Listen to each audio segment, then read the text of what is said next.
The industrial fabrication floor of Apex Metalworks operated as a cavern of perpetual twilight, choked with the acrid scent of vaporized flux and the heavy, humid stagnation of a Texas midnight. Massive ventilation turbines mounted in the corrugated ceiling groaned under the impossible task of cycling the suffocating heat, ultimately doing little more than pushing a toxic haze of ozone and metal particulates from one sector of the warehouse to another. Jackson Davis knelt on the cold concrete slab, his heavy leather welding apron draped over his thighs like ancient armor.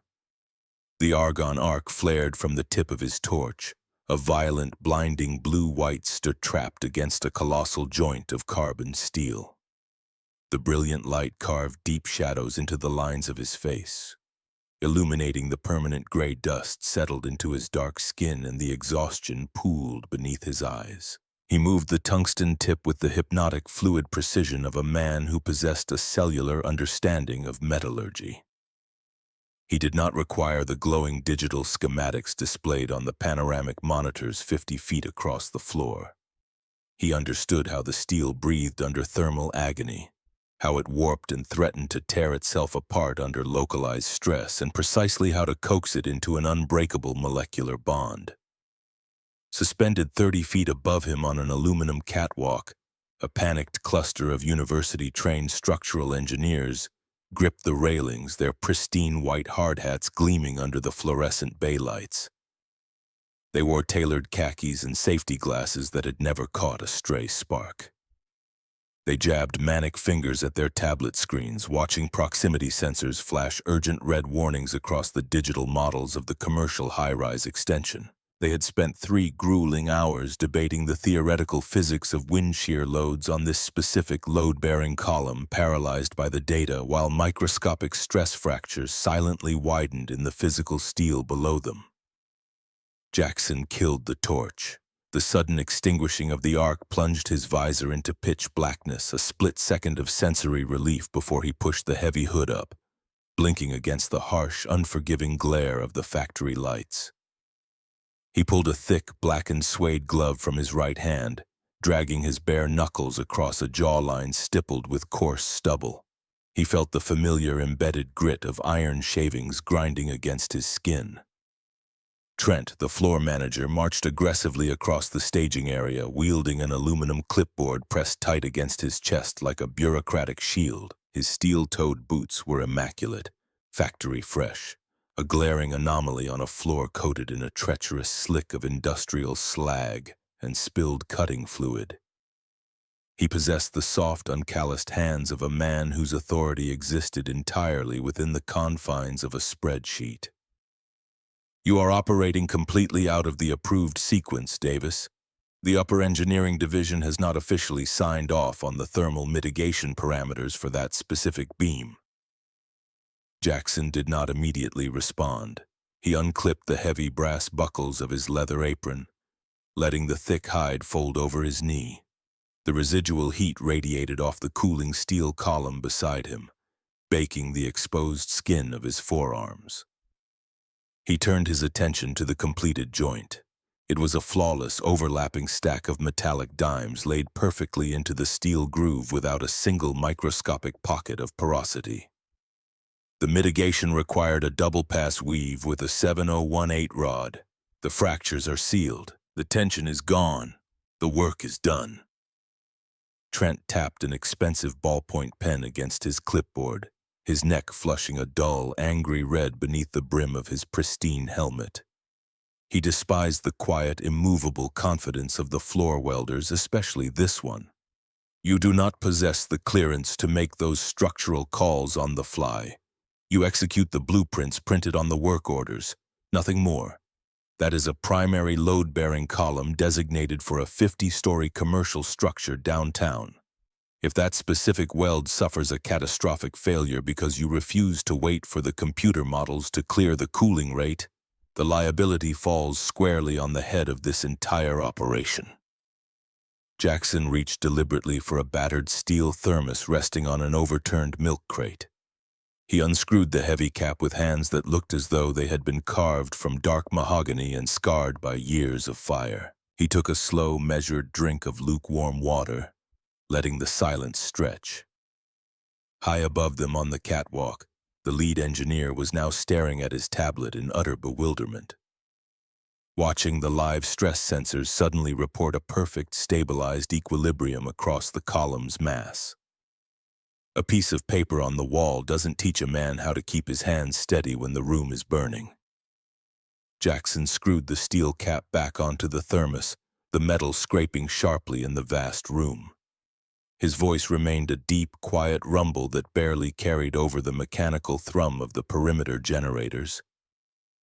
The computer model failed to factor in the ambient humidity of a Texas night shift interfering with the localized cooling rate of the alloy.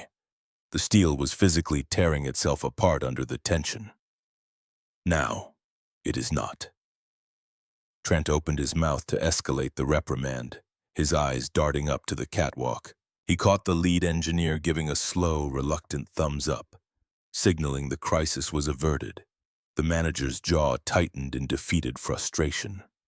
He could not fire his most technically proficient welder, the only man capable of salvaging the deadline, but he possessed the petty administrative power to ensure the remainder of the night was miserable. Clean up this staging bay, sweep the slag, then report to Sector 4 and spend the remainder of your shift grinding down the scrap piles. You are on the clock until 5 in the morning. Jackson offered no argument. Arguing with a man who fought battles with pens was a meaningless expenditure of oxygen he would need for the heavy grinder. He simply offered a single curt nod, turning his broad back to the manager and reaching for his push broom.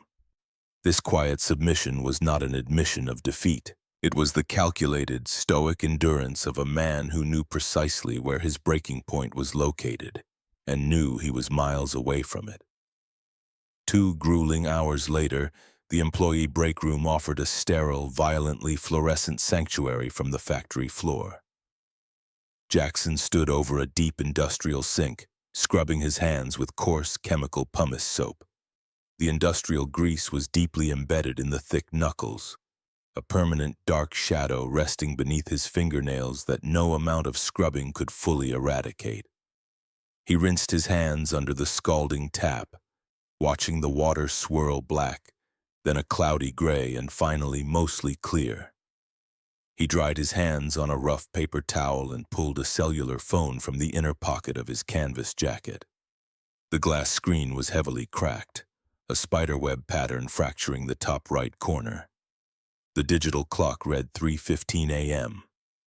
He keyed the speed dial, listening to the hollow ring cycle 3 times before the line clicked open. "Dad?" The small, incredibly fragile, sleep-heavy voice immediately caused a sharp, involuntary tightening in Jackson's chest. Chloe was 8 years old, a quiet, observant child currently navigating a confusing world that had violently lost its center of gravity 2 years prior. Her mother, Sarah, had simply collapsed in the kitchen on a Tuesday afternoon, her heart giving out without warning or preamble, leaving a vacuum in their home that no amount of overtime pay could ever fill. "Hey, baby girl, I'm sorry I woke you." "You didn't. I was sitting at the kitchen table. I was drawing." The faint, unmistakable rustle of construction paper bled through the tiny speaker. Mrs. Higgins fell asleep on the living room couch again. She snores really loud, like the engine on your truck. A tired, genuine smile finally touched the corners of Jackson's mouth, softening the hardened lines of his face. Mrs. Higgins was the 70-year-old neighbor he paid a modest weekly sum to simply sit in the house while he worked the graveyard shift. She was legally blind in one eye and mostly deaf, offering far more in the way of psychological comfort than any actual physical security. "Put the crayons away and get back in bed, Chloe. You have to be up for school in a few hours. Are you coming home soon?" Jackson looked out the small, grimy, wire-reinforced window of the break room, staring out at the sprawling, shadowed expanse of the industrial park, watching the distant headlights of freight trucks moving along the interstate. "A few more hours. Did you check the locks like we practiced?" Top deadbolt turned all the way to the right, brass chain slotted in. All the living room windows are shut and locked. Her recitation was perfect, a drilled routine they practiced every evening before he left for the factory. Good girl. I'll make pancakes when I get back. Close your eyes. He terminated the call, sliding the cracked phone back into his jacket. The heavy silence of the break room rushed back in, pressing against his eardrums. The neighborhood they lived in was actively deteriorating. There had been 3 aggressive residential break-ins on their specific street in the last 30 days alone. Economic desperation was creeping aggressively into the working-class suburbs, bleeding over from the forgotten highway corridors. A flimsy brass chain and a standard deadbolt on a hollow-core wooden door were no longer sufficient. He required a reinforced titanium strike plate, heavy-duty tamper-proof window locks, and a biometric lockbox for the nightstand to secure the firearm he prayed he would never have to unholster. Leaving his daughter behind a fragile barrier every night was a mathematical equation of risk he was entirely unwilling to tolerate any longer. Responsibility is not an abstract concept you debate in an air-conditioned room. It is the physical act of showing up every single day, especially when your bones feel like lead and your spirit is entirely depleted. By 9 o'clock the following morning, the relentless Texas sun was already baking the asphalt of the city, radiating a blistering heat that promised a miserable afternoon. Jackson had not gone to sleep when his shift terminated at dawn. He had returned home, cooked the promised breakfast, walked Chloe to her elementary school bus stop, and immediately climbed back into his heavily oxidized blue F-150. The engine sputtered and violently protested when he pushed the speedometer past 60 on the interstate, but it held together. He navigated through the sprawling urban sprawl, eventually pulling into the manicured, meticulously landscaped parking lot of Right Outdoors. The architecture of the building resembled a modern, impenetrable fortress far more than a traditional retail establishment. Massive, imposing slabs of polished gray limestone and dark, shatter-proof tempered glass rose aggressively from the perfectly edged lawns. It stood proudly as the premier commercial outfitter in the state for high-end residential security systems, professional tactical gear, and elite outdoor survival equipment.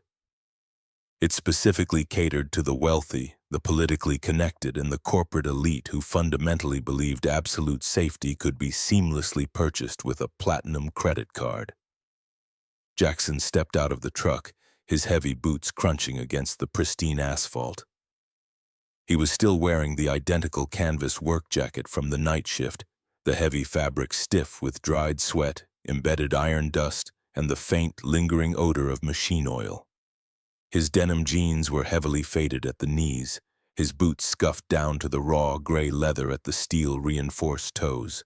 He walked deliberately through the automatic sliding glass doors, immediately hit by the heavy, freezing rush of commercial air conditioning.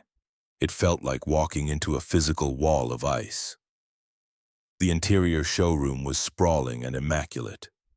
Rows of precision-machined climbing equipment, heavy biometric safes lined up like impenetrable bank vaults, and pristine glass display cases glowing with soft, recessed LED lighting stretched across the polished concrete floor.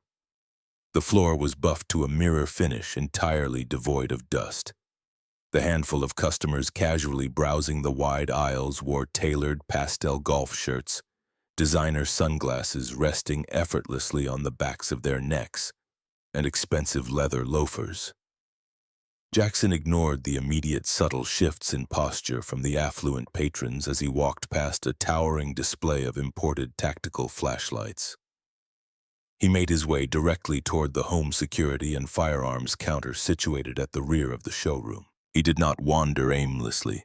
He moved with the deliberate, scanning, hyper-aware walk of a man intimately accustomed to instantly assessing physical threats and mapping tactical exits in an unfamiliar environment. Bradley stood behind the main reinforced glass counter, meticulously adjusting the cuffs of his company-issued moisture-wicking quarter-zip pullover. He was 26 years old, armed with a freshly minted degree in business administration from a prestigious university, and a profound, unshakable belief that retail floor management was a temporary indignity entirely beneath his vast intellectual capacity.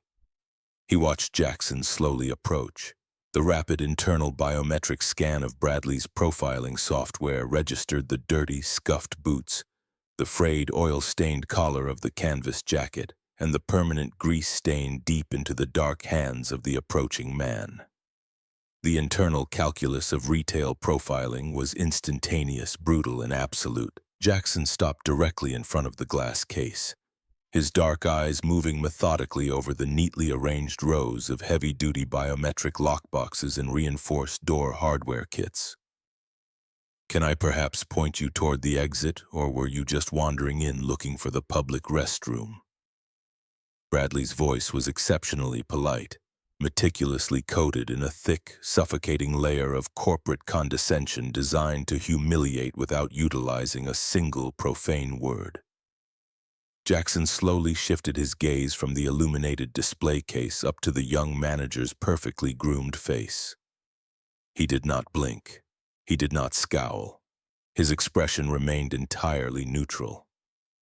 "I require a biometric wall safe, 1/4-inch solid steel minimum, featuring internal concealed hinges to prevent angle grinder tampering. I also need a reinforced titanium door frame kit equipped with a multi-point locking system." Bradley leaned his forearms casually against the top of the glass counter, offering a thin, patronizing smile that barely reached his eyes. "Right. Well, our biometric security units start at approximately $1,200 for the base models. The multi-point titanium locking frames are a custom order, usually running another $1,000 on top of that. Perhaps the discount hardware store down the interstate is a bit more appropriately aligned with your specific project budget." The dismissal was calculated and elegant, specifically engineered to make the target feel financially inadequate, socially small, and force a quiet, embarrassed retreat. Two college-aged floor clerks standing further down the long counter momentarily paused their inventory count, exchanging a brief, highly amused glance at the exchange. Jackson did not move a single muscle. The ambient air around him seemed to suddenly grow incredibly still, the temperature dropping entirely independent of the air conditioning system. He looked directly at Bradley, not with the hot, unpredictable flash of sudden anger, but with the cold, diagnostic, terrifyingly calm attention of a master mechanic studying a fundamentally malfunctioning tool. The ego of a true man does not reside in pretending he never bleeds. It lies in his ability to swallow his pride whole to protect what is absolutely necessary. Jackson had survived chaotic, blood-soaked firefights in the Korengal Valley that would have caused this arrogant child in a pullover to soil his tailored slacks.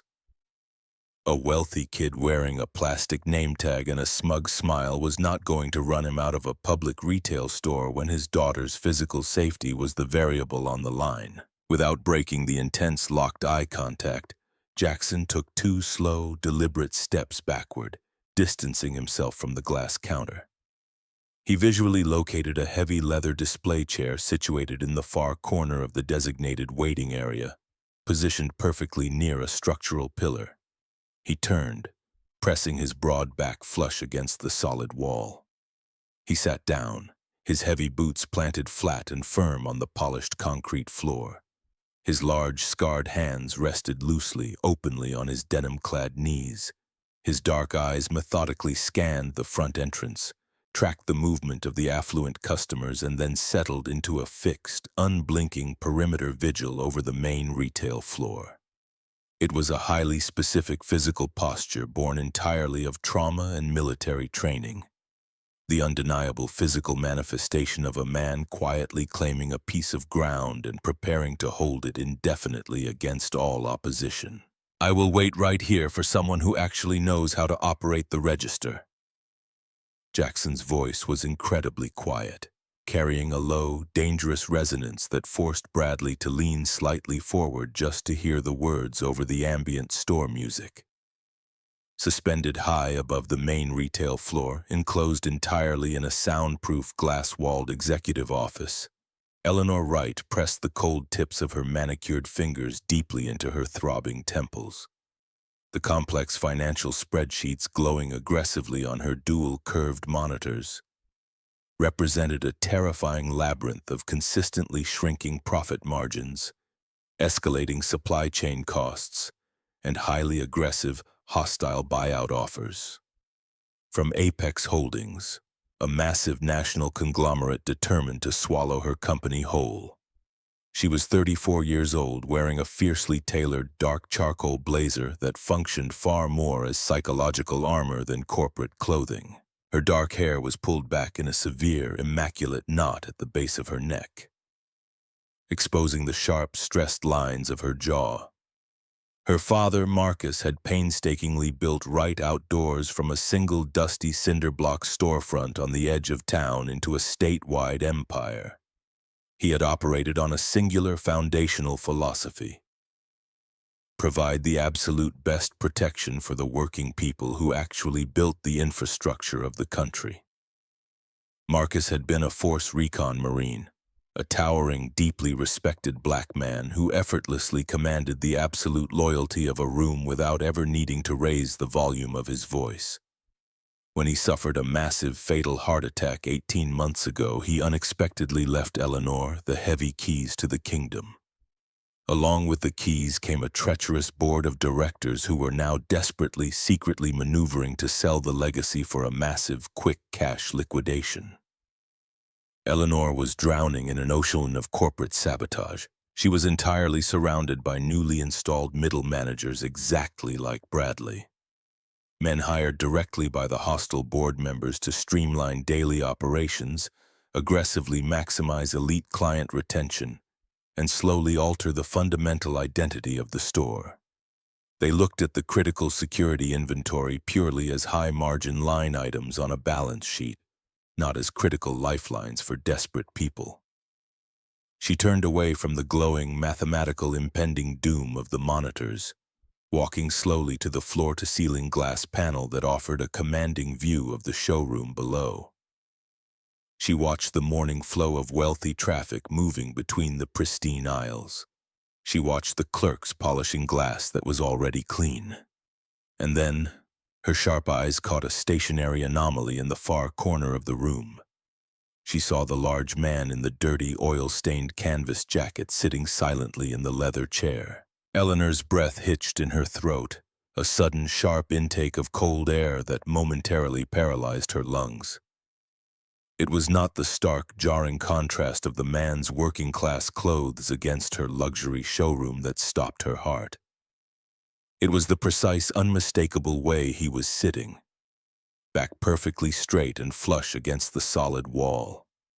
Hands completely loose but visibly ready to move with explosive violence if required. Eyes completely ignoring the expensive merchandise, methodically tracking the primary entrance and the geometric angles of the room.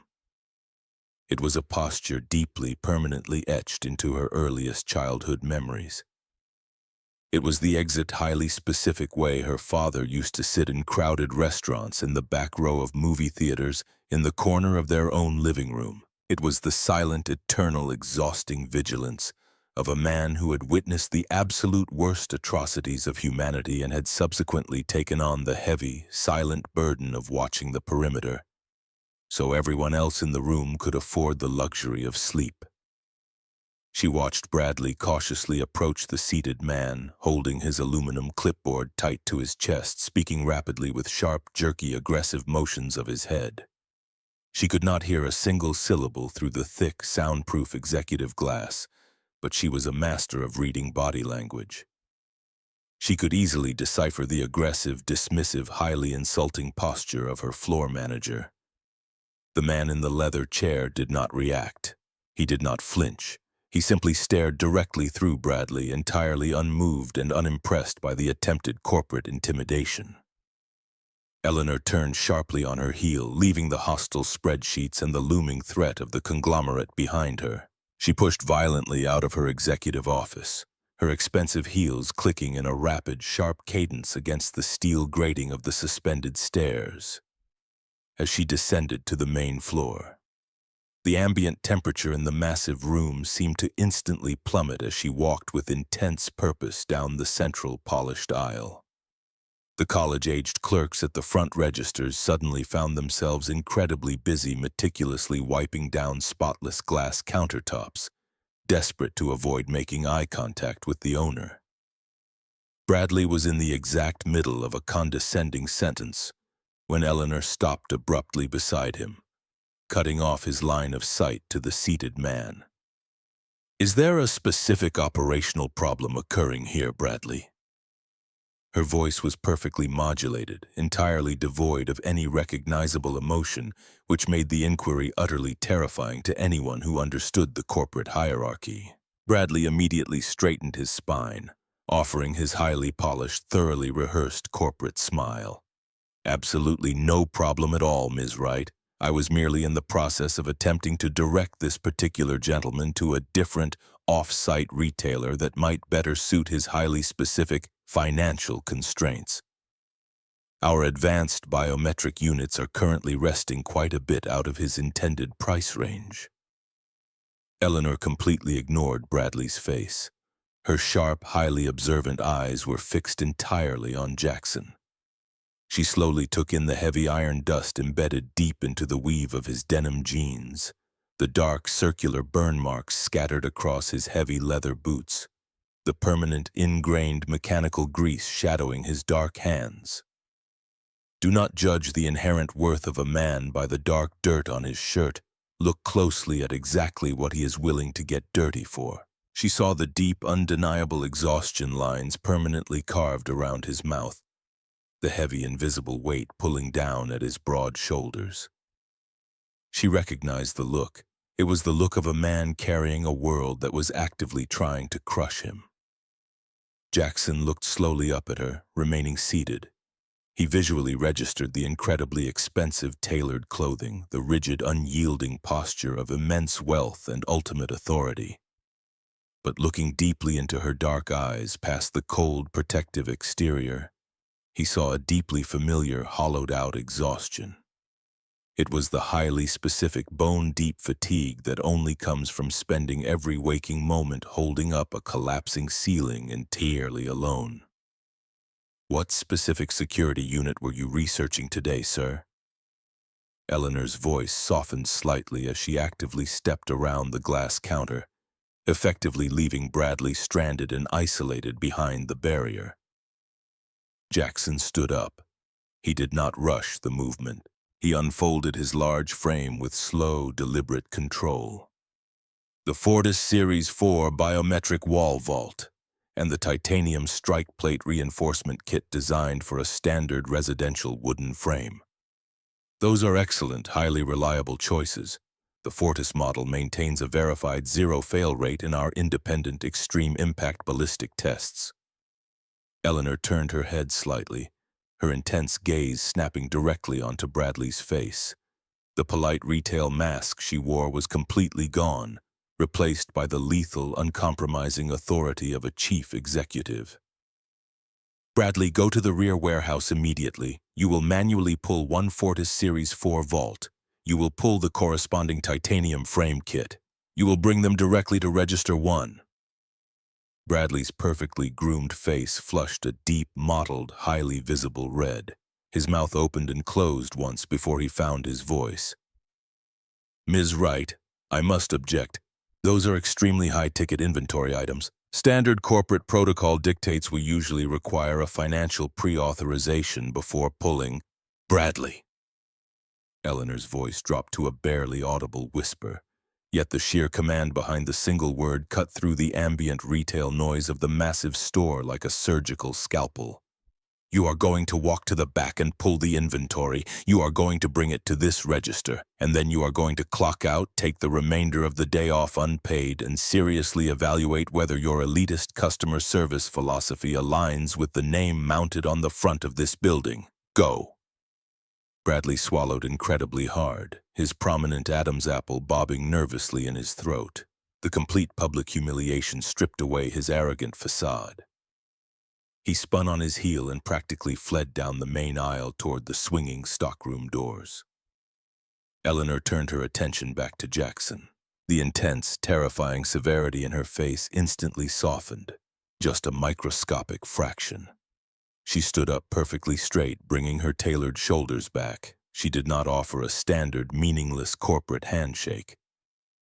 Instead, she offered a slow, highly deliberate, profoundly respectful nod of her head. "My father served in the 2nd Battalion, 4th Marines," she stated quietly, the words carrying the immense weight of a sacred password. Jackson's dark eyes widened just a fraction, the invisible heavy armor surrounding him subtly shifting and lowering. 101st Airborne, Korengal Valley. He told me once that the absolute hardest part of returning to civilian life was realizing nobody else walking down the street knew they were still actively standing in a combat zone. Eleanor gestured gracefully toward the primary point-of-sale register at the front of the store. "Let's get your defensive gear sorted and packed. You clearly have people waiting for you that require protection." Jackson followed her silent lead to the front counter. He reached deep into the inner pocket of his stained canvas jacket and produced a thick, heavily worn leather wallet. He opened it and began methodically counting out crisp, clean $100 bills, laying them perfectly flat on the glass surface. This was the physical manifestation of his life force. The money he had literally bled for, suffered minor burns on his hands for, traded his precious sleep for. "I work the graveyard shift at a fabrication plant," Jackson offered quietly, watching her expertly navigate the complex point-of-sale terminal. "My daughter is 8 years old. She's incredibly smart. She knows the lockdown drills perfectly. But the neighborhood we live in is rapidly changing for the worse. I physically cannot be there to stand at the door every single night." Eleanor paused her rapid typing, her perfectly manicured fingers lingering silently over the mechanical keyboard. She looked down at the neat stack of cash resting on the glass counter, then slowly up at Jackson's heavily lined face. She intimately understood the terrifying, paralyzing vulnerability of a solitary parent who fully realized that all the reinforced steel in the world could never entirely guarantee the safety of the thing they loved most. Money effortlessly builds tall fences to hide behind, but bare, calloused hands are the only things that truly hold the roof up when the storm hits. Eleanor decisively pressed a specific sequence of keys on the terminal, applying a highly restricted, aggressive executive override code to the store's pricing matrix. "I currently employ a certified instructor here on Saturday mornings. He operates a highly specialized situational awareness and physical safety class specifically tailored for young children. It is absolutely not about instilling paranoia or fear. It is about teaching them the mechanics of control. You should bring her in."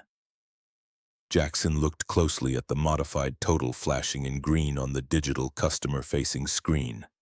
The final price was nearly 50% off the listed retail value. He frowned immediately, his deep-seated working-class pride bristling instantly at the perceived slight. He reached into his wallet, pulled out 2 additional $100 bills and pushed them aggressively forward across the glass. "I pay my own way. I work for what I have.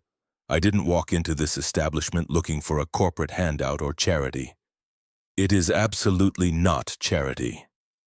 Eleanor firmly placed her hand over his, physically pushing the 2 bills back across the smooth glass, her dark eyes locked fiercely onto his. "It is a veteran military discount. My father officially established the protocol 30 years ago when he opened this company.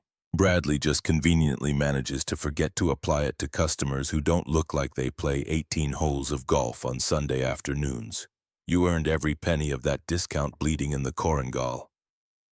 I am simply honoring my father's ledger." Jackson stared intensely at the rejected money, then back at Eleanor's unyielding face. He slowly reached out, collecting the bills and folding them deliberately back into the worn leather wallet. He instantly recognized the specific, dangerous tone in her voice. It was the absolute, unyielding, concrete stubbornness of a commander who was actively fighting a massive war on her own turf, and refused to concede a single inch of ground. Bradley finally returned from the warehouse, audibly panting and struggling slightly under the immense awkward weight of the heavy steel lockbox and the long reinforced cardboard tube containing the titanium door frame kit. He practically dropped them heavily onto the counter, his eyes fixed firmly on the floor, absolutely refusing to make eye contact with Jackson. "Thank you for retrieving the merchandise, Bradley. You are officially dismissed for the remainder of the day," Eleanor stated, not even bothering to turn her head to acknowledge the manager's presence. Bradley opened his mouth, clearly intending to launch a defense, thought better of it, and walked stiffly and rapidly away toward the employee locker room at the rear of the building. His public humiliation was total and complete, radiating outward in palpable waves of silent, highly toxic resentment. It was a minor, satisfying victory on the retail floor, but Jackson knew more than enough about military chain of command to easily recognize a deeply wounded, vindictive officer. Bradley was absolutely not going to simply let this public execution go unpunished. He would seek a softer target. Jackson easily picked up the heavy steel lockbox in his right hand, effortlessly tucking the long, cumbersome tube firmly under his left arm. He looked directly at Eleanor, offering a single respectful nod. "Saturday morning," Jackson stated, his voice a low, confirming rumble. 10 o'clock sharp," Eleanor replied, the faint ghost of a genuine smile finally touching the corners of her mouth. Jackson turned and walked smoothly toward the exit. The automatic glass doors parted with a soft mechanical hiss, and the brutal, oppressive Texas heat hit him instantly in the chest. He efficiently loaded the heavy defensive gear into the rusted bed of the blue F-150, climbed into the sweltering cab and turned the unreliable ignition. As the engine rumbled violently to life, he looked back through the tinted glass facade of the massive store. Eleanor was already walking rapidly back up the suspended steel stairs to her glass cage, preparing to once again fight the invisible, ruthless corporate wars that were actively threatening to tear her family's legacy apart from the inside out. Jackson shifted the heavy transmission into drive. He had a vulnerable door frame to surgically reinforce, so a growing daughter to feed and a brutally long fabrication shift waiting for him when the sun finally went down. The world outside the truck was still incredibly heavy. The looming threats to his family were still very real and pressing. But as he pulled out onto the congested highway, the crushing, suffocating isolation that had defined the past 2 years of his life suddenly felt just a fraction lighter. 3 weeks of relentless Texas heat baked the asphalt into a shimmering mirage, distorting the geometric lines of the right outdoors parking lot. The blue F-150 rattled into a visitor space, the engine coughing twice before shuddering into a heavy metallic silence. Jackson cut the ignition, pulling the keys free. Beside him, Chloe sat rigidly upright in the passenger seat. Her small hands were clamped tightly around a piece of folded construction paper, guarding it with the fierce intensity of a soldier protecting a classified dossier. The edges of the paper were slightly crumpled from the nervous pressure of her grip. Jackson rested his forearm on the steering wheel, turning his head to observe the quiet determination radiating from his daughter. "You ready to go inside, Bug?" Chloe gave a single sharp nod, her eyes fixed entirely on the imposing glass fortress of the retail store. "I use the good markers, the ones that don't bleed through the page." Jackson unbuckled his seatbelt, the heavy nylon scraping against the familiar canvas of his work jacket. "She's going to appreciate that. High-quality work requires high-quality tools." They crossed the sun-drenched pavement together, Jackson matching his long, measured stride to her hurried steps. The automatic doors parted, releasing a torrential wave of chilled, filtered air that instantly evaporated the sweat accumulating on the back of his neck. The showroom was less crowded this early in the morning, the polished concrete floors reflecting the recessed OLED lighting, like a dark, still lake. Eleanor stood behind the primary glass counter, a tablet resting flat on the surface as she scrolled through complex inventory manifests. She wore a tailored navy blouse today, the rigid structure of her corporate armor softened slightly by the morning quiet. She looked up at the sound of the heavy work boots echoing against the concrete. The tension permanently bracketed around her eyes vanished, replaced instantly by a genuine, unguarded warmth that completely transformed the sharp angles of her face. Chloe marched directly to the counter, entirely bypassing the lingering floor clerks. She stopped in front of Eleanor, reaching up on her tiptoes to place the folded construction paper flat on the pristine glass. "My dad said you own the whole place. I drew it so you wouldn't forget what it looks like from the outside." Eleanor carefully set her tablet aside. She reached out with slow, deliberate reverence, picking up the paper as if it were an ancient, fragile manuscript. She unfolded it, revealing a sprawling, vibrantly colored depiction of a brown, rectangular building topped with a massive, slightly lopsided sign. Standing in the foreground was a tall figure rendered in dark brown crayon, and beside him, a woman meticulously colored in, with a bright navy marker. Eleanor's dark eyes swept over the crude, beautiful geometry of the drawing, locking onto the specific, undeniable detail of the two figures standing shoulder to shoulder. The silence stretched, thick and heavy with sudden, unexpected emotion. "The perspective on the roofline is excellent. You captured the structural load perfectly." Chloe puffed her small chest out, leaning her elbows against the cold glass. "Dad says if you build a roof right, it never caves in on the people underneath it." Eleanor lifted her gaze from the paper, meeting Jackson's eyes over the top of his daughter's head. The shared understanding flowed between them, an invisible current connecting two entirely different worlds through the singular, agonizing lens of sudden loss. "He is absolutely right. I am going to frame this for my office." Eleanor carefully folded the paper, tucking it securely into the pocket of her blouse. She stepped out from behind the counter, gesturing toward a frosted glass doorway at the rear of the showroom. "The perimeter awareness class is gathering in the training room. Instructor Miller is setting up the visual aids now." Chloe didn't wait for permission. She marched toward the back hallway with the fearless, absolute confidence of a child who inherently trusted the terrain her father had selected for her. Jackson watched her disappear through the door, the heavy tension radiating from his shoulders dropping a fraction of an inch. He moved toward the tactical apparel display, running a calloused thumb over the reinforced stitching of a nylon webbing belt. Eleanor fell into step beside him, maintaining a respectful distance, her presence quiet and observant. "She possesses your situational awareness. She mapped all 3 emergency exits before she even reached the counter." Jackson kept his eyes on the heavy nylon fabric, his thumb tracing the industrial thread. "She had to learn early. The world doesn't wait for you to grow up before it starts kicking the door down." Eleanor leaned her shoulder lightly against the steel display rack. The corporate executive persona was entirely absent, leaving only the daughter of a Force Recon Marine standing in the quiet hum of the air conditioning.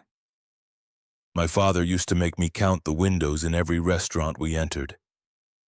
I hated it when I was 10. I understand the profound mercy of it now." Jackson turned his head, looking directly into the dark, exhausted depths of her eyes. "Grief doesn't shrink over time. You just have to build a bigger chest to hold it." Eleanor exhaled slowly, the breath trembling slightly before she forcefully steadied it. The truth of the statement resonated in the hollow spaces behind her ribs. They stood in the quiet aisle for the remainder of the hour, exchanging sparse, economical sentences about structural integrity, the changing demographics of the surrounding neighborhoods, and the heavy, invisible mechanics of holding a family together with bare hands. No empty pleasantries, no hollow retail chatter, just the rare, profound oxygen of mutual respect. 72 hours later, the suffocating atmosphere inside Apex Metalworks reached a critical toxic density. The midnight shift was 3 days behind on a massive municipal infrastructure contract, and the upper management suite was bleeding panic down onto the fabrication floor. The ambient temperature near the arc welders hovered dangerously close to 110 degrees. Jackson knelt beside a massive section of industrial piping, the heavy tungsten torch singing a violent, blinding sin against the raw steel. His muscles burned with a deep lactic acid fire, his lungs working overtime to filter the heavy particulate smoke. 30 yards away, working the secondary grinding station, was Silas. He was 62 years old, his hands permanently curled with severe arthritis, his lungs rattling with 3 decades of inhaled iron dust. Silas was a relic of a bygone industrial era, a man who possessed an encyclopedic knowledge of metallurgy, but lacked the physical stamina to maintain the brutal, modernized quotas dictated by the new algorithmic efficiency software. The grinding wheel in Silas's hands suddenly snagged on a microscopic burr of hardened slag. The heavy machine bucked violently, ripping out of his weakened grip. It hit the concrete floor with a deafening, shattering scream, the abrasive disc disintegrating into lethal shrapnel that rained harmlessly against the heavy canvas tarps. Trent materialized from the managerial office like a shark tasting blood in the water. The floor manager stormed across the staging area, his face contorted into a mask of absolute, unrestrained fury. He bypassed the safety protocols entirely, marching directly into Silas's workspace without donning protective eyewear. "Are you physically blind, you old fool? That piece of equipment costs more than your entire quarterly salary." Silas shrank back against the steel workbench, his trembling, calloused hands raised in a desperate, defensive posture. "The slag pocket was completely hidden, boss. The thermal scan didn't pick up the density shift. I couldn't hold the torque." Trent stepped dangerously close, invading the older man's physical space, his voice rising to a hysterical, piercing scream that cut cleanly through the mechanical roar of the factory. "I don't care about your pathetic excuses regarding thermal density. You are a massive liability to my operational efficiency matrix. You are too weak to hold the tools, you are too slow to meet the digital quotas, and you are destroying my profit margins. You are completely useless to this facility. Pack up your locker right now. You are terminated." The entire fabrication sector ground to a horrifying, paralyzed halt. The blinding arcs of a dozen welding torches were extinguished in rapid succession. The heavy silence that rushed in was thick, volatile, and deeply dangerous. Silas stared at the floor, his shoulders collapsing inward, the devastating reality of losing his medical benefits and his pension crashing down upon him in a visible physical wave. Jackson killed his torch. He flipped the heavy visor up, the darkness of the factory rushing back into his peripheral vision. He stood up. He did not rush. He unclipped the heavy brass buckles of his leather apron, letting the thick hide fall to the concrete with a dull, heavy thud. He walked slowly across the 30 yards of open floor. The surrounding welders stepped back, parting like a retreating tide, granting him absolute clearance. Jackson stopped precisely 2 feet from Trent's back. He looked over the manager's shoulder, meeting Silas's terrified, watering eyes, offering a single microscopic nod of reassurance. "The digital thermal scanners are completely miscalibrated." Jackson's voice was a low, seismic rumble that vibrated against the corrugated walls. "They have been reading 3 degrees cold since the software update on Tuesday. Silas didn't drop the grinder because he is weak. He dropped it because your computer system confidently told him the steel was zit when it was actually hardened like glass." Trent spun around, his face flushing a dangerous, mottled purple. The vein pulsing in his forehead throbbed with unadulterated rage. "I explicitly told you to stay on your designated line, Davis. You do not possess the clearance to evaluate the diagnostic software, and you certainly do not possess the authority to question my termination decisions on my floor." Jackson did not flinch. He did not raise his voice. He stood with the unmovable, terrifying density of a load-bearing pillar. A man's worth isn't measured by the weight of his wallet, but by the weight he refuses to let others carry. Silas trained half the men in this building. He built the foundation you are currently standing on. You are not firing him to protect the company. You are firing him to protect the fragile ego of an algorithm you don't even know how to code. Trent stepped forward, jabbing a trembling, manicured finger directly toward Jackson's chest. He stopped an inch from the stained canvas jacket, suddenly hyper-aware of the massive physical discrepancy between them. You are crossing a fatal corporate line, Davis. I will strip your senior status. I will put you on the scrap grinder for the next 6 months. Do not challenge my authority in front of this crew. Jackson looked down at the trembling finger, then slowly up to Trent's terrified, furious eyes. I am not challenging your authority. I am simply explaining the physical reality of the steel. The machine lied. Silas told the truth. If you fire the truth to protect the machine, you don't have a factory anymore. You just have a very expensive graveyard. Trent's lips peeled back into an ugly, desperate sneer. The absolute loss of control in front of the entire fabrication crew pushed him over the edge of rational thought. You want to defend the dead weight? You want to play the noble martyr for a man who can't even hold a tool? Fine. You are both done. Clean out your lockers. Get off my property before I call the municipal police and have you dragged out for industrial trespassing. A collective muffled gasp echoed through the cavernous warehouse. Jackson Davis was the undisputed anchor of the midnight shift. Firing him was an act of operational suicide. Jackson did not argue. He did not plead. He looked at Trent with the cold, absolute finality of a medic pronouncing a casualty. He turned his broad back on the manager, walking calmly back to his workstation. He packed his custom tungsten tips, his specialized ceramic nozzles, and his heavy steel thermos into his battered canvas duffel bag. He walked over to Silas, placing a heavy, reassuring hand on the older man's trembling shoulder. Grab your coat, old man, we're leaving. They walked out of the Apex Metalworks facility together, stepping out into the brutal, humid darkness of the Texas night. Jackson pulled his cracked phone from his pocket, staring at the shattered screen. The digital clock read 2:15 a.m. The catastrophic reality of the situation rapidly began to crystallize in his mind. He had virtually no savings. He had a mortgage. He had a daughter who required food, clothing, and stability. He had just thrown himself onto a corporate grenade to protect a man who couldn't protect himself, and the shrapnel was going to tear his own life apart. The loudest man in the room is usually the one who knows nothing about the silence of a collapsing roof. Jackson climbed into the F-150, the engine fighting him before finally turning over. He gripped the steering wheel, his knuckles turning a stark bone white under the streetlights. He had survived the Korengal. He would survive unemployment.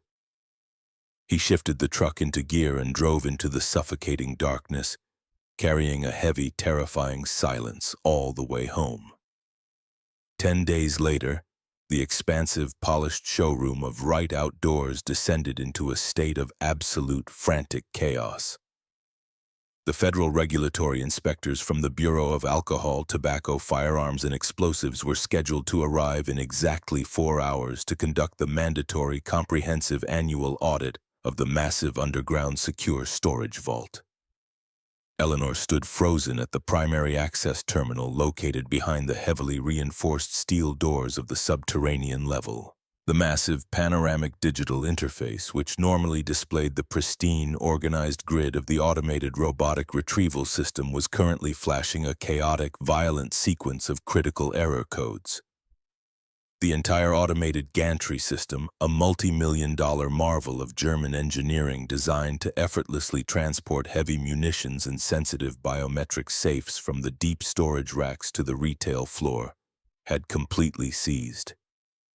Massive steel arms were locked mid-air, frozen in a terrifying, rigid paralysis. Bradley hovered uselessly behind her, sweating profusely through his expensive designer shirt.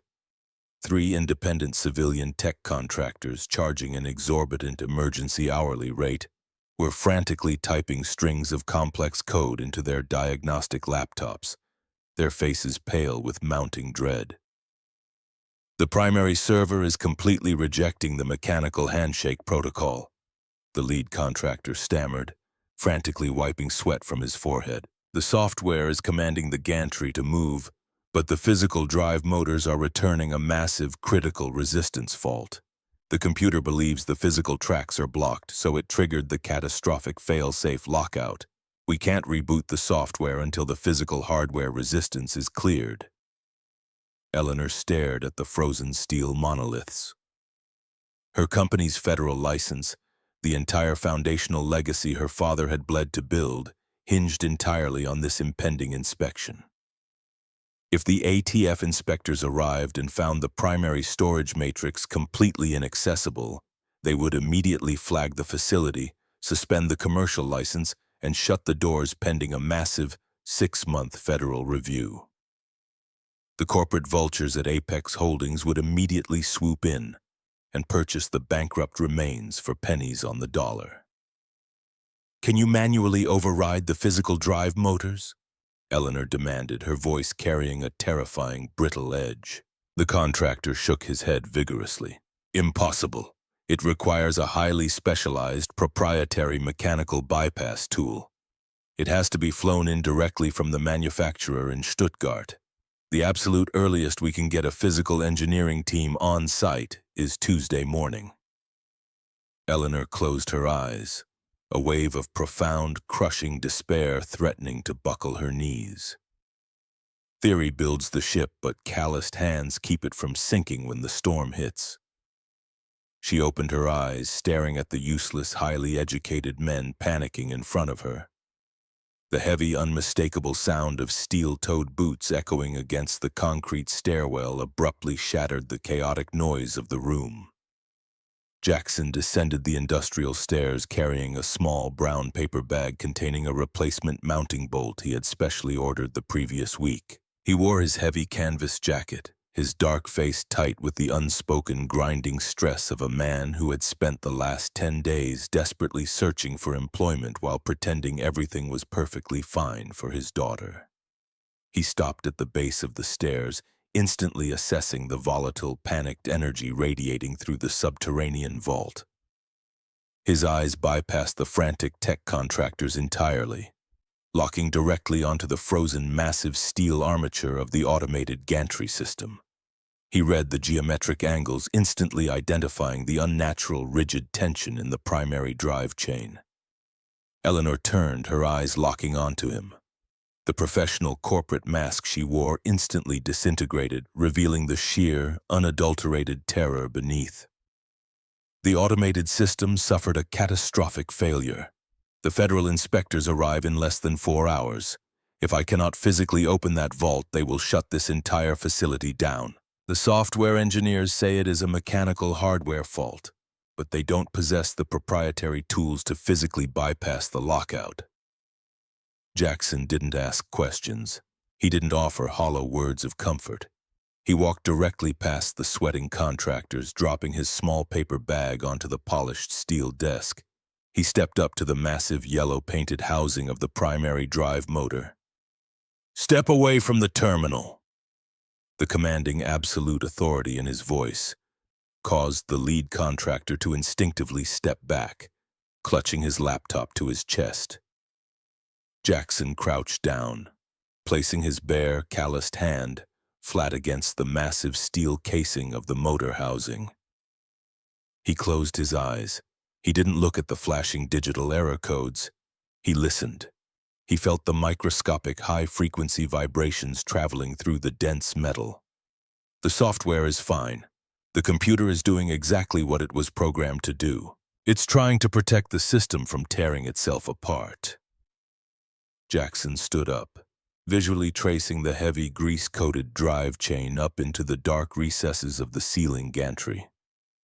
The primary tensioner bracket on the secondary load-bearing rail has sheared clean off its mounting bolts. The massive chain has jumped a 1/4 inch off the primary sprocket.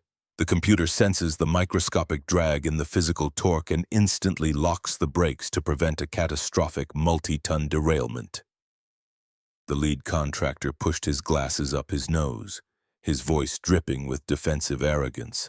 That is highly improbable. The mechanical tolerances on those brackets are rated for— The bracket is snapped, Jackson interrupted, his voice a low, dangerous rumble that instantly silenced the room. You can run theoretical diagnostics on your laptop until the federal agents arrive, or you can get out of my way. He turned to Eleanor, his dark eyes locked onto hers with absolute terrifying focus. I need a heavy-duty angle grinder, a portable arc welder, 3 feet of quarter-inch plate steel, and absolute manual control over the secondary safety brakes. Now. Eleanor didn't hesitate for a fraction of a second. She turned to Bradley, her voice cracking like a physical whip. Run to the maintenance bay, get exactly what he asked for. If you take longer than 90 seconds, you are fired. Bradley practically tripped over his own expensive shoes, sprinting up the concrete stairwell with desperate, frantic speed. Jackson stripped off his heavy canvas jacket, tossing it carelessly onto the desk. Beneath it, he wore a faded gray t-shirt that clung tightly to the dense, heavily scarred musculature of his shoulders and chest. He walked over to the primary control terminal, physically shoving the paralyzed tech contractor aside. He began rapidly typing a complex sequence of manual override commands, completely bypassing the user-friendly interface and diving directly into the raw foundational operating code of the system. Bradley returned, chest heaving violently, dragging a heavy wheeled maintenance cart loaded with a portable welding rig, an industrial grinder, and a heavy slab of raw plate steel. Kill the main breaker to the gantry, Jackson ordered, slapping a heavy leather welding mask over his face.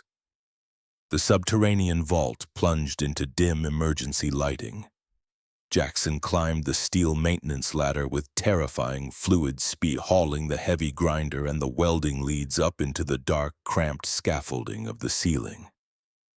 For the next 2 hours, the only sounds echoing through the massive vault were the deafening, violent screams of the angle grinder biting deep into hardened steel, followed immediately by the brilliant, blinding blue-white flashes of the welding arc. Sparks rained down like a miniature, violent meteor shower, illuminating the terrified faces of the tech contractors who watched a man effortlessly dismantle their multi-million-dollar problem with raw physical violence and absolute mechanical precision. Jackson didn't possess the proprietary German bypass tool. He simply fabricated a vastly superior, indestructible tensioner bracket out of raw plate steel. Utilizing his hands, the intense heat of the arc, and an instinctual understanding of structural physics that no university could ever teach, he manually wrestled the massive, grease-soaked drive chain back onto the primary sprocket, utilizing a heavy steel pry bar and the sheer raw strength of his shoulders. At precisely 50 minutes before the federal inspectors were scheduled to arrive, Jackson descended the ladder. His gray t-shirt was soaked black with heavy sweat. His forearms were covered in fresh, minor burns and thick, dark grease. He looked utterly exhausted, an absolute physical wreck of a man. He walked slowly over to the main breaker panel and threw the heavy switch. The massive vault hummed loudly to life. The panoramic digital interface booted up, cycling rapidly through the complex diagnostic checks. The violent, flashing red error codes vanished, replaced entirely by a beautiful, pristine grid of solid, stabilizing green lights. The massive steel arms of the gantry system hissed, unlocking the frozen brakes. The machinery moved with silent, fluid-perfect precision, effortlessly sliding a massive pallet of heavy munitions back into the deep storage racks. The tech contractors stared at the moving machinery in absolute, stunned silence. They had been entirely defeated by a man lacking a single academic credential. Eleanor stood frozen, staring at the green lights on the monitor. The crushing, suffocating weight that had been compressing her chest for the last 3 hours instantly vanished. She turned slowly, looking at Jackson. He was quietly packing the heavy welding leads back onto the maintenance cart, his movements slow and agonizingly methodical. She walked over to him, entirely ignoring the presence of the other men in the room. She looked at the grease on his face, the fresh, angry red burns blistering on his forearms. "You just saved my father's legacy." Her voice was barely above a whisper, thick with an overwhelming surge of pure, unadulterated gratitude that she didn't know how to properly process. Jackson didn't look up from the cart. He wiped his heavily soiled hands on a rough shop rag. "I just welded a piece of steel. The machine did the rest." Eleanor reached out, her clean, manicured hand gripping his thick, grease-stained forearm. She completely ignored the dirt transferring onto her skin. "You are not just a welder. You are the man who holds the roof up." Jackson finally stopped moving. He looked down at her hand, resting firmly on his arm, then slowly up to her face. The intense, professional distance between them had completely shattered, incinerated by the blinding heat of the welding arc and the absolute, terrifying vulnerability of the moment. Before either of them could speak, Jackson's cracked phone violently vibrated against the metal surface of the desk. He pulled his arm away slowly, picking up the device. He answered the call, his face instantly dropping into a rigid, terrifying mask of absolute panic. "When? Are they at the hospital?" Jackson's voice was hollow, stripped entirely of its usual steady resonance. He listened for another 5 seconds, his jaw clenching so hard the muscles visibly jumped beneath his dark skin. "I am on my way. Do not let her leave the office until I get there." He hung up the phone, his chest heaving. The unbreakable pillar of strength had instantly fractured. He looked at Eleanor, the sheer desperation in his eyes absolute and entirely unhidden. "My neighbor, Mrs. Higgins. She fell down her front steps. The ambulance just took her to the emergency room. Chloe was at the bus stop. The school just called. They won't let her walk home to an empty house. I have an emergency meeting with the union representative in 30 minutes to fight for my severed pension. And if I miss it, I lose everything. I have absolutely nobody else to call." True strength isn't never asking for help. It's knowing exactly who is worthy of holding your shield. Jackson swallowed hard, the massive, unyielding pride that defined his entire existence physically choking him. He looked down at the concrete floor, the words tearing their way out of his throat like rusted razor blades. "I need you to watch my daughter." Eleanor didn't hesitate. She didn't check her schedule. She didn't mention the impending federal inspection. She looked at the man who had just bled to save her empire, recognizing the absolute terrifying magnitude of what it cost him to ask for help. "Give me the address of the school." Her voice was absolute steel, leaving zero room for argument or doubt. "I will pick her up. She will be sitting in my executive office eating whatever she wants until you get here. Go fight your war. I have the perimeter." Jackson looked at her, the profound, staggering relief hitting him so hard he almost lost his balance. He offered a single, fierce nod, grabbing his jacket and sprinting up the concrete stairs, leaving Eleanor standing in the subterranean vault, fully prepared to defend his entire world. Exactly 1 month after the subterranean vault crisis, the suffocating Texas heat finally broke, replaced by a violent, unpredictable autumn pressure system that dragged howling crosswinds across the sprawling suburban plains. The grand unveiling of the Right Outdoors Tactical Expansion Wing was designed to be a crowning corporate triumph, a highly publicized middle finger directed precisely at the aggressive conglomerate, actively attempting to devour Eleanor's legacy. The newly constructed annex was a towering architectural marvel of exposed structural steel, vast panes of tempered ballistic glass and polished concrete, soaring 3 stories into the bruised, turbulent evening sky. A massive, affluent crowd milled seamlessly across the pristine showroom floor, the sharp clinking of crystal champagne flutes entirely drowning out the low, mechanical hum of the perimeter security grid. Local politicians, elite corporate board members, and wealthy outdoor enthusiasts wore sharply tailored designer suits and evening dresses, their collective wealth insulating them from the harsh, grinding realities of the surrounding industrial sectors. Jackson stood quietly near the rear tactical apparel displays, an immovable island of dense, quiet gravity completely surrounded by a swirling sea of superficial networking. He was entirely stripped of his heavy, oil-stained canvas work jacket. He wore a crisp, freshly ironed charcoal button-down shirt that stretched tight across the heavy, scarred musculature of his broad shoulders, neatly tucked into dark, clean denim. He looked intensely uncomfortable, his large hands resting loosely at his sides, lacking the familiar grounding weight of cold tools or heavy steel. Chloe stood directly in front of him, entirely captivated by a massive, interactive digital topography map glowing beneath a reinforced glass table.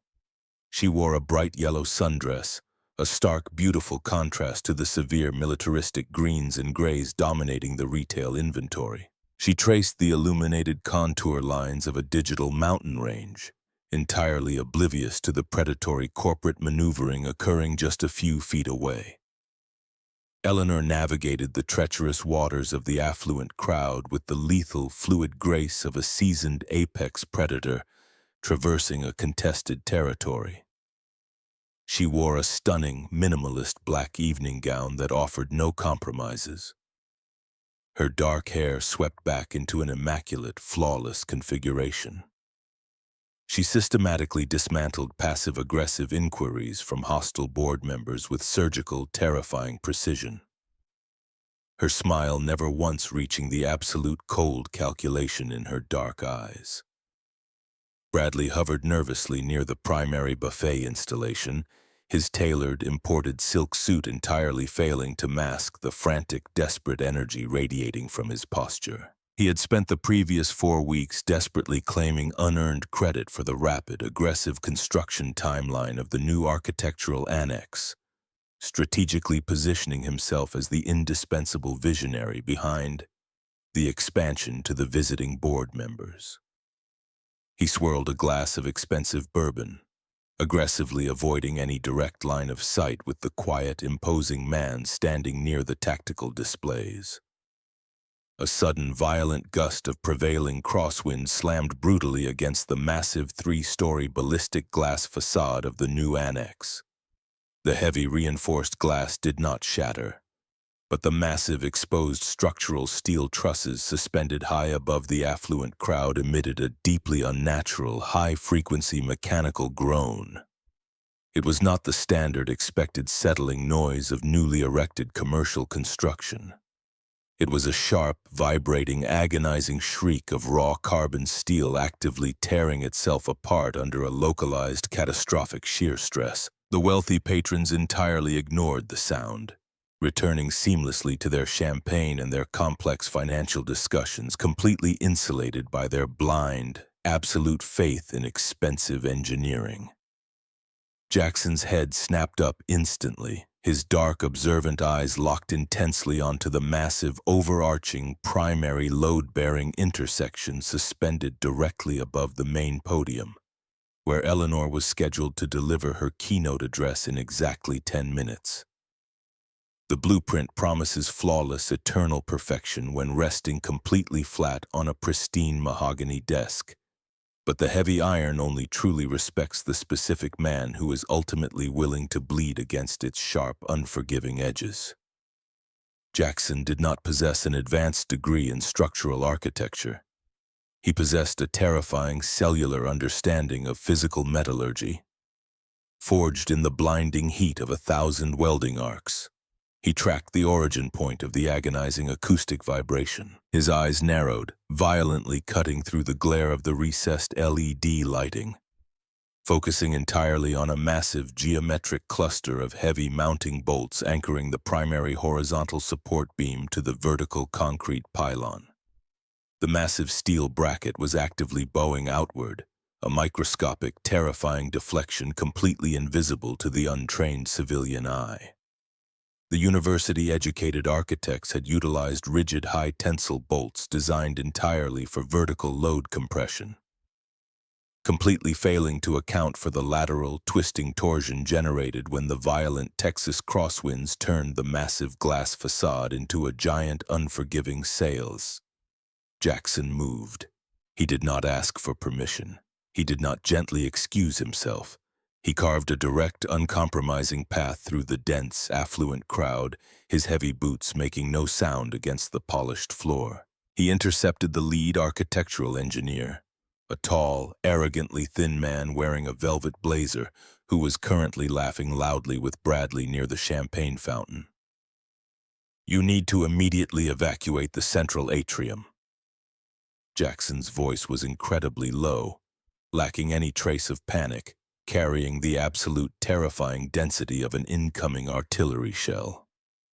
The lead engineer blinked, his patronizing smile faltering slightly as he looked the working-class man up and down, instantly registering the lack of an expensive suit or a recognizable corporate pedigree. "I beg your pardon? This is a highly restricted, invite-only corporate gala. Security should have verified your credentials at the primary entrance." Bradley stepped forward, his face immediately flushing a deep, defensive crimson, recognizing the catastrophic threat to his carefully constructed illusion of total control. "He is a guest of the owner, David, but he is entirely out of line. Jackson, you need to step back immediately and stop disrupting the corporate stakeholders. Your presence here is already a significant, highly visible liability." Jackson completely ignored the floor manager, closing the physical distance to the lead engineer until they were separated by mere inches. The primary anchor bracket on the central truss is currently experiencing a catastrophic lateral shear failure. The high tensile bolts are actively snapping under the torsional load. When the wind hits the glass facade again, the entire horizontal support structure is going to completely detach and crush the podium. "Clear the room." The engineer let out a sharp, incredulous scoff, swirling his expensive champagne, entirely blinded by the absolute arrogance of his advanced academic credentials. That structural configuration was independently certified by 3 separate municipal computer models. The geometric load distribution is mathematically flawless. I am not going to trigger a humiliating mass panic at my own architectural unveiling simply because a displaced mechanic claims he heard a ghost in the ductwork. Now, back away before I have you physically removed from the premises. The second, massive gust of wind impacted the building with the kinetic force of a runaway freight train. The horrific, deafening crack of a 2-inch thick steel bolt violently shearing entirely in half echoed through the cavernous showroom like a close-quarters gunshot.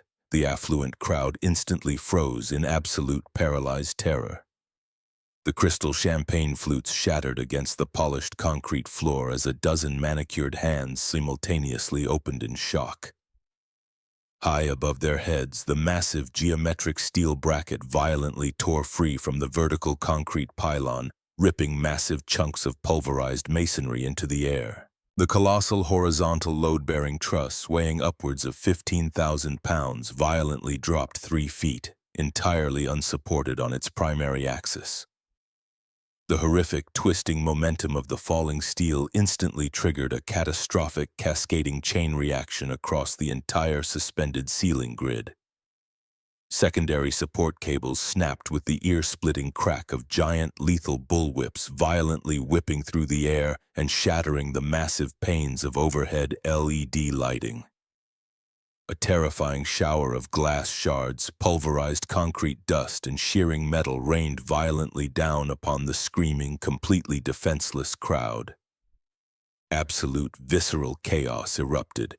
The wealthy elite, entirely stripped of their protective social armor, abandoned their curated dignity and violently trampled each other in a desperate, blind stampede toward the secondary emergency exits. Bradley did not attempt to guide the panicked guests. He did not attempt to secure the vulnerable perimeter. The sheer, overwhelming terror entirely consumed his fragile, manufactured courage. He physically shoved a screaming elderly board member out of his path, abandoning his post, abandoning his corporate ambition, sprinting desperately toward the rear loading docks like a frightened, cornered animal. A title officially grants you the recognized authority to stand proudly at the front of a crowded room. But only absolute tested character gives you the terrible strength required to be the last one to leave it when the physical walls finally fall. Jackson did not run toward the exits. He did not scream. His heart rate actively plummeted, dropping into the cold, calculated, hyper-focused rhythm of a seasoned combat veteran violently thrust back into an active, chaotic kill zone. He tracked the violent, downward trajectory of the collapsing primary truss. The massive steel beam was currently pivoting violently on a single groaning secondary hinge, arcing directly toward the main presentation podium. Eleanor was trapped. She had immediately sprinted toward the center of the room when the chaos erupted, desperately attempting to physically guide a terrified family away from the collapsing debris field. She was now standing directly beneath the terrifying shadow of the falling 15,000-pound truss, her path completely blocked by a massive toppled display rack of heavy biometric safes. Jackson launched himself forward, a massive, unstoppable kinetic projectile cutting through the panicked, fleeing crowd. He didn't possess the required time to physically pull her clear of the expanding impact zone. He visually identified a heavily reinforced, mobile steel maintenance gantry left behind by the construction crew, positioned entirely by accident mere feet from the podium. It was a heavy A-frame hydraulic lift utilized for positioning the high bay lighting grids, currently locked into its lowest, most stable structural configuration. Jackson hit the heavy steel frame at a full, terrifying sprint, completely ignoring the tearing pain in his shoulder as he violently slammed his entire body weight against the heavy industrial casters. He roared, a deep, primal, terrifying sound vibrating from the absolute bottom of his chest, physically shoving the massive 2-ton maintenance gantry directly into the deadly trajectory of the falling truss. The colossal horizontal beam violently impacted the apex of the maintenance gantry with a world-shattering, deafening collision of raw, unforgiving steel.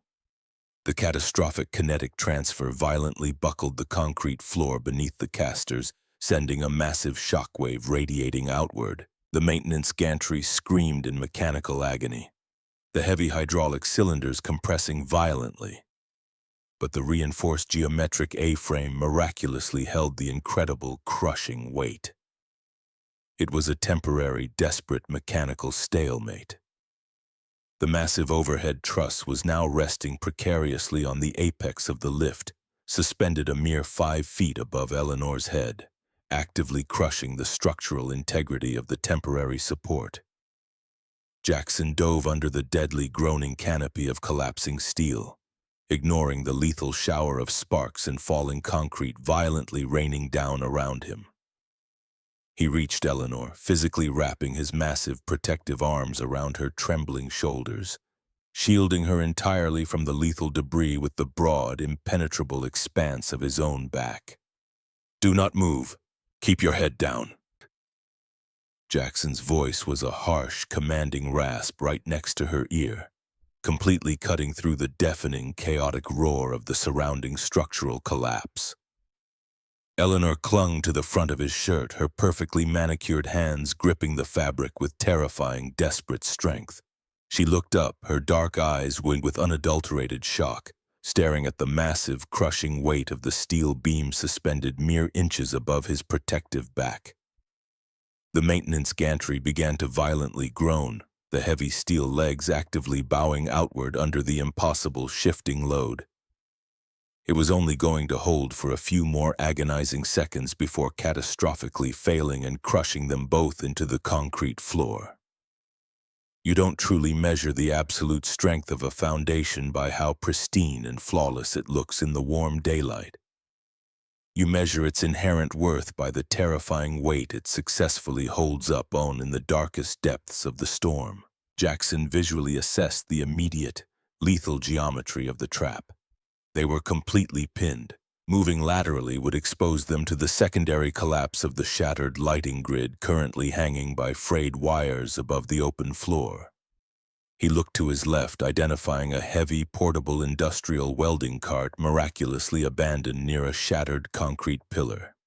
It was equipped with a high-output plasma cutter and a heavy-duty arc welder, actively plugged into an isolated heavy-duty floor generator that was still violently thrumming with power. "I am going to move toward the machine. You stay exactly against this podium." Jackson slowly untangled himself from her desperate grip, sliding his broad shoulders out from directly underneath the crushing weight of the beam. He scrambled across the debris-strewn concrete on his hands and knees, the jagged shards of broken glass brutally slicing through the thick fabric of his jeans, drawing deep, hot lines of blood across his shins and forearms. He reached the heavy welding cart, violently tearing the heavy leather protective mask and the thick, insulated gloves from the storage hooks. The maintenance gantry emitted a terrifying, high-pitched screech, the left structural leg violently buckling a crucial inch inward. The massive truss shifted downward, groaning with lethal intent. Jackson did not possess the required time to carefully fabricate a proper load-bearing support. He grabbed the heavy, thick welding leads, cranking the amperage dial on the generator to its absolute dangerous maximum output, completely ignoring the critical red warning lights flashing on the digital interface. He lunged back under the collapsing structure, dragging the heavy leads behind him. He violently kicked a large, shattered slab of a destroyed concrete pillar, wedging the heavy debris directly underneath the buckling leg of the maintenance gantry to arrest the immediate outward slide. He slapped the heavy welding mask over his face, instantly plunging his vision into total, isolating darkness. He jammed the tungsten tip of the heavy torch directly into the tight, agonizingly stressed joint, where the massive truss rested precariously against the apex of the gantry. He struck the arc. A violent, blinding, miniature sun instantly erupted in the suffocating darkness of the collapse zone. The sheer, overwhelming heat radiated violently outward, instantly vaporizing the fine concrete dust hanging in the air and searing the exposed skin on Jackson's neck. He was entirely abandoning standard theoretical safety protocols. He was actively attempting to fuse thousands of pounds of high-carbon steel to a temporary structural frame while the entire system was actively moving and vibrating under immense shifting tension. The molten slag rained violently down upon his arms and shoulders, the white-hot liquid metal burning straight through the fabric of his expensive clean shirt, searing, agonizing deep burns directly into his flesh. Jackson didn't flinch. He didn't drop the heavy torch. He maintained absolute terrifying physical control, his hands moving with the smooth robotic precision of a master surgeon operating inside a collapsing, burning room. He laid a massive, thick, ugly bead of molten steel directly across the failing joint, physically forcing the two separate metallic elements into a single, unified, unbreakable structural bond. He shifted his heavy body weight, bracing his broad shoulder violently against the buckling leg of the gantry, utilizing his own raw physical strength and immense leverage to actively fight the crushing weight of the building, while the molten weld desperately cooled and hardened. The excruciating, tearing pain in his shoulder was absolute and absolute, his muscles actively tearing under the impossible static load. He ground his teeth together so violently he tasted fresh blood, refusing to yield a single microscopic inch to the crushing gravity. The secondary supports are actively buckling under the intense lateral shear. Eleanor's voice was surprisingly steady, echoing through the chaotic noise from her position crouched behind the shattered podium. She was wiping heavy gray concrete dust from her forehead, her dark eyes frantically scanning the fractured beams hanging above them. She had completely bypassed panic, entering the identical, cold, tactical headspace that Jackson currently occupied. "The weld is hot. Give it exactly 10 seconds to bind the lattice." Jackson's voice was a strained, agonizing grunt, his massive shoulders still fully engaged against the heavy steel leg. The deafening, chaotic groaning of the surrounding metal suddenly shifted pitch. The violent downward momentum of the massive truss was abruptly arrested. The thick, ugly, highly improvised weld had successfully grabbed, physically fusing the massive beam to the hydraulic gantry, creating a temporary, highly rigid geometric arch that successfully absorbed and redistributed the terrifying, crushing weight.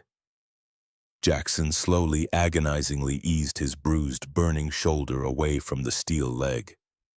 The structure did not shift. It held. He killed the violent arc, throwing the heavy, blackened visor up. He was gasping for oxygen, the heavy, toxic smoke searing his lungs. His shirt was completely ruined, burned through in a dozen different places, revealing the angry, blistered burns actively rising on his dark skin. He reached out his large, soot-stained hand toward Eleanor. "We move now, before the roof fully separates."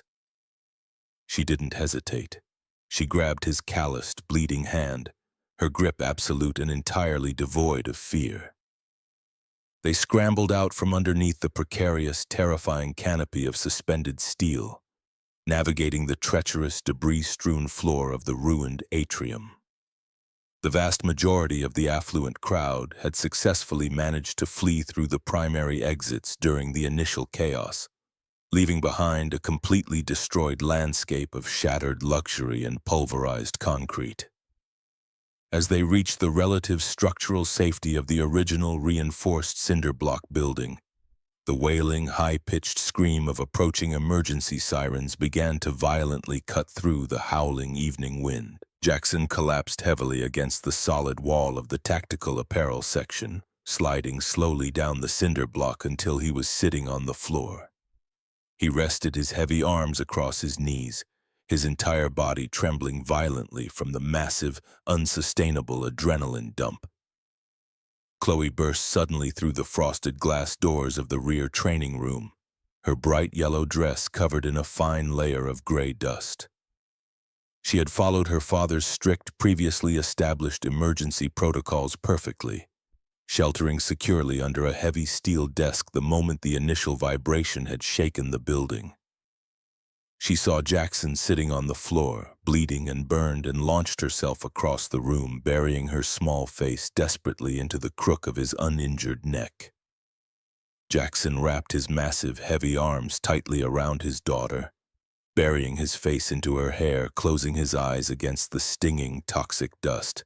The unbreakable pillar had successfully held the roof up, and now he was finally allowing himself a singular, private moment to simply breathe. Eleanor stood silently nearby, watching the profound, intensely private embrace. She looked back at the completely ruined, multi-million-dollar architectural annex. The massive, flawless glass facade was entirely shattered. The elegant, affluent crowd had vanished. The expensive, highly educated engineers who had arrogantly guaranteed absolute structural perfection were entirely absent. The loudest, most enthusiastic applause usually originates from the absolute safest, most insulated seats in the arena, while the heaviest, most terrifying physical burdens are perpetually carried in absolute, unacknowledged silence. 3 hours later, the sprawling parking lot was a blinding, chaotic sea of flashing red and blue emergency lights. The local fire battalion had officially secured the collapsed perimeter, actively marveling at the highly improvised, massively over-engineered emergency weld that had miraculously prevented the primary truss from completely destroying the central atrium. Bradley stood silently near the perimeter caution tape, entirely isolated from the rest of the surviving staff. His expensive silk suit was covered in dirt from his desperate sprint to safety. He stared blankly at the ground, entirely consumed by the crushing, humiliating weight of his own public, undeniable cowardice. He had abandoned his post. He had abandoned his employer.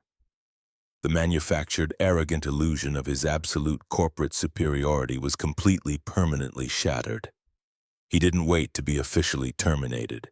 He didn't attempt to offer a hollow, fabricated excuse. He slowly unclipped his company identification badge, leaving it resting quietly on the hood of a nearby police cruiser, and walked silently away into the dark, windy night. Inside the original, undamaged showroom, the emergency lighting cast long, stark shadows across the polished floor. Jackson sat quietly in a heavy leather display chair, while a weary paramedic finished tightly wrapping thick, white, sterile bandages around the deep, blistering burns on his forearms.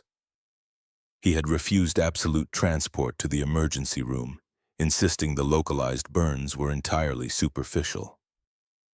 Eleanor approached quietly, holding 2 paper cups of terrible, lukewarm coffee salvaged from the break room. She handed one to the paramedic with a grateful nod, then handed the other down to Jackson. She stood in front of him, entirely ignoring the ruined state of her expensive evening gown. The severe corporate mask she wore to fight the hostile board members was completely gone, leaving behind a woman who fully understood exactly what it cost to hold a crumbling world together. The fire chief officially stated that if the primary truss had completely fallen, the resulting kinetic shockwave would have shattered the load-bearing pylons of the original building. "You didn't just save my life, you physically saved my father's entire legacy." Jackson took a slow, methodical sip of the terrible coffee. The engineers utilized rigid vertical compression bolts on a joint requiring high-flex lateral shear tolerance. They fundamentally misunderstood the physical nature of the tension. Eleanor looked down at the thick white bandages wrapped tightly around his powerful arms. "I am formally firing the entire Apex Design Group tomorrow morning. I am filing a massive, aggressive negligence lawsuit against their corporate parent company that will likely bankrupt their entire architectural division." She paused, looking deeply into his dark, observant eyes. "I require a director of facilities management, someone with absolute final authority over the structural integrity and mechanical safety of every single location operating under this brand. Someone who fundamentally understands that true security cannot simply be purchased with a platinum credit card." Jackson looked at the paper cup in his hands. He was currently unemployed. He was facing the terrifying reality of losing his home. But his deep, unyielding working-class pride still bristled instinctively at the sudden offer. "I am a welder. I don't wear a suit. I don't speak the corporate language you use to fight your board members. I am not an executive." Eleanor knelt down slowly, entirely ignoring the sharp pain in her knees as they touched the hard concrete floor, bringing her eyes perfectly level with his. "Respect is absolutely not a superficial currency you effortlessly inherit from a wealthy trust fund. It is a heavy physical debt you actively pay every single day with the thick calluses permanently carved into your palms." She reached out, her clean hand resting gently over the thick white bandages covering his burns. "I do not need another arrogant man in an expensive suit completely failing to protect this company. I absolutely need the man who knows exactly how to calmly hold the roof up when the entire room is burning. I need you." Jackson looked at the strong, steady hand resting comfortably on his injured arm. He recognized the absolute, unwavering truth in her eyes. It was not an act of corporate charity.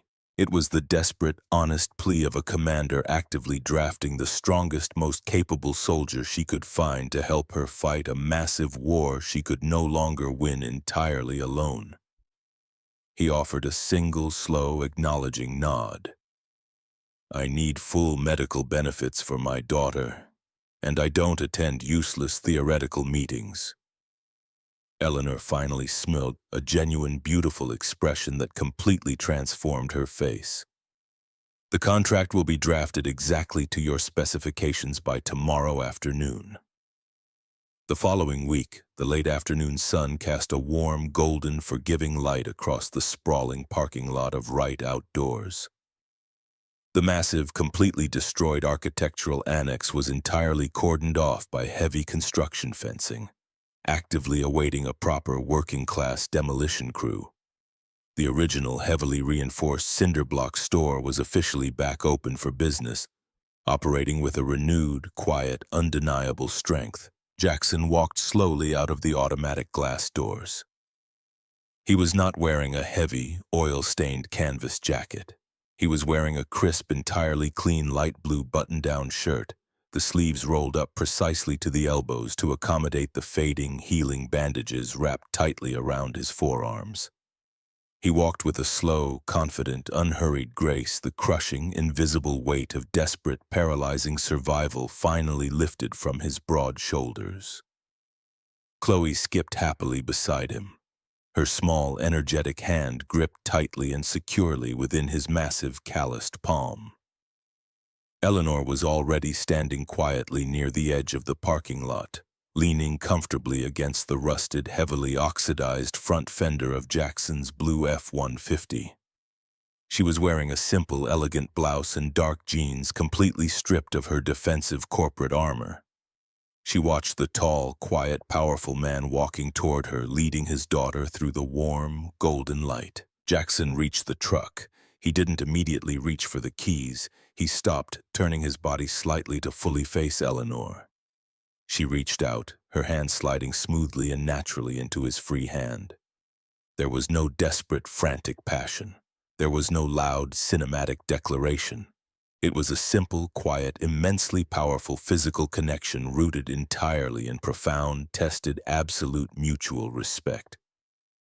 They stood together quietly in the fading Texas sunlight, the chaotic, noisy world continuing to spin violently around them. The wealthy corporate empires would continuously attempt to aggressively tear them down. The arrogant engineers would continue to confidently draft fundamentally flawed blueprints, and the unpredictable storms would inevitably return to test the structural integrity of the walls. But as Jackson tightened his calloused, scarred grip gently around Eleanor's hand, feeling the quiet, unyielding, undeniable strength radiating back from her, he finally knew the absolute truth. The foundation they had built together in the terrifying darkness was completely, permanently unbreakable. The middle-aged man with the scarred hands was no longer merely surviving the crushing weight of the world. He was finally, permanently standing tall enough to proudly hold up the sky.